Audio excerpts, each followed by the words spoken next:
Hello.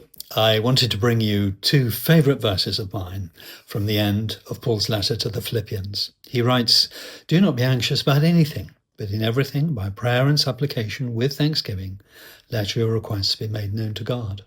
And the peace of God, which passes all understanding, will keep your hearts and minds in Christ Jesus."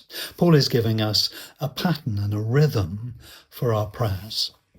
I remember years ago, I was in a very difficult place. Things were getting me down and I was struggling. And I remember one night I had a dream, and in that dream there was, as it were, a letter written across the bedcloth of the bed that I was in.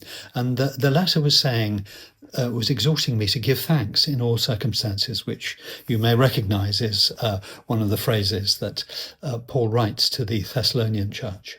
And I can honestly say that dream changed my life, because from then on I've always tried to give thanks whenever I begin to pray.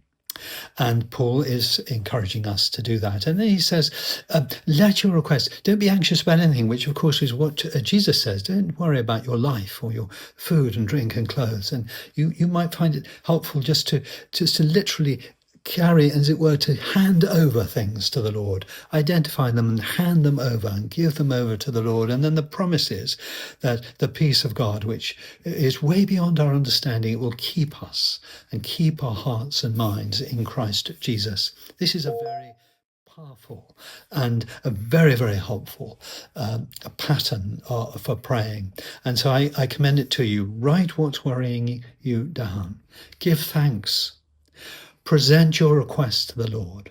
Give them over to the Lord and leave it with the Lord.